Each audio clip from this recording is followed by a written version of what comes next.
మంచి మంచి రెసిపీస్ కోసం చెర్రీ షెఫ్ ఛానల్‌ని సబ్స్క్రైబ్ చేసుకోండి. హలో అమిగోస్, నేను మీకోసము మేతి చికెన్ రెసిపీ తీసుకొచ్చాను. నేను చెప్పినట్టు చేయండి. ఈవెన్ మీరు ఫస్ట్ అటెంప్ట్ అయినా సరే బాగా కుదురుతుంది. ముందుగా మేతి చికెన్ చేసుకోవడానికి చికెన్ని మ్యారినేట్ చేసుకోవాలి. 600 గ్రామ్స్ చికెన్ తీసుకున్నాను. ఇందులో 1 కప్ పెరుగు వేసుకున్నాను. 1.5 టీ స్పూన్ కారం, 1/2 టీ స్పూన్ పసుపు, టేస్ట్కి తగ్గట్టు సాల్ట్, 1 టీ స్పూన్ ధనియా పొడి, 1/2 టీ స్పూన్ జీరా పొడి, అలాగనే 1 టేబుల్ స్పూన్ అల్లం వెల్లుల్లి పేస్ట్, చివరిగా 1 చెంచా ఆయిల్. ఇవన్నీ వేసి బాగా మిక్స్ చేసుకోవాలి. మిక్స్ చేసుకుని సుమారు 1 నుంచి 2 గంటల వరకు దీన్ని మర్చిపోండి. మ్యారినేషన్ అయిపోయింది కదా.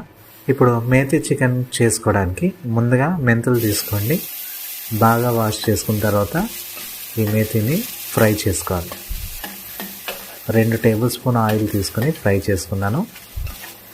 అయితే ఇది ఎక్కువసేపు పట్టదు. ఆకు కొంచెం విల్ట్ అయిన తర్వాత మీరు దాన్ని సపరేట్ చేసుకోవాలి.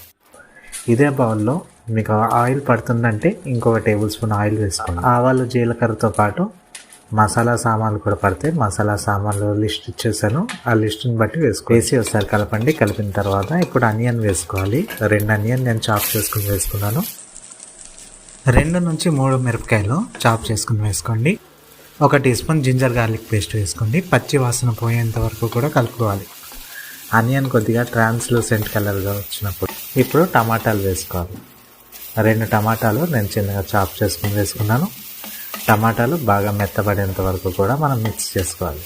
మిక్స్ చేసుకున్న తర్వాత మనం మ్యారినేషన్ చేసుకున్నాం కదా చికెన్, దాన్ని వేసుకోవాలి. చికెన్ వేసుకుని చికెన్ని బాగా కలుపుకోండి. అలాగనే వాటర్ యాడ్ కర్రీకి సరిపోయేంత వాటర్ యాడ్ చేసుకోండి. కన్సిస్టెన్సీ మీరు అడ్జస్ట్ చేసుకోవచ్చు. వాటర్ వేసుకున్న తర్వాత చికెన్ని బాగా మిక్స్ చేసి మేతి మనము ఫ్రై చేసుకుని పెట్టుకున్నాం కదా, దాన్ని వేసుకోండి. ఇలా వేయడం వల్ల ఏమవుతుందంటే కూర చేదు ఇవ్వదు. అదే మీరు డైరెక్ట్ కూరలో వేస్తారనుకోండి, కూర చేదుగా ఉంటుంది. ఇప్పుడు చికెన్ని మేతితో బాగా మిక్స్ చేసుకోండి. మిక్స్ చేసుకొని కవర్ చేసి స్విమ్లో కుక్ చేయండి. సుమారు 15 నుంచి 20 నిమిషాల వరకు పడుతుంది. చికెన్ అనేది బాగా ఉడికిపోయేంత వరకు కూడా కుక్ చేయాలి. అంతే, మేతి చికెన్ అనేది సింపుల్గా రెడీ అయిపోయింది. చాలా టేస్టీగా ఉంటుంది. చపాతీతో ట్రై చేస్తే ఎక్సలెంట్గా ఉంటుంది. ఖచ్చితంగా ట్రై చేయండి. మరి వీడియో నచ్చితే లైక్ చేయండి. బాగా కుదిరితే నా ఛానల్ని సబ్స్క్రైబ్ చేసుకోండి. మరి ఒకసారి మరి ఒక మంచి వీడియోతో కలుద్దాం.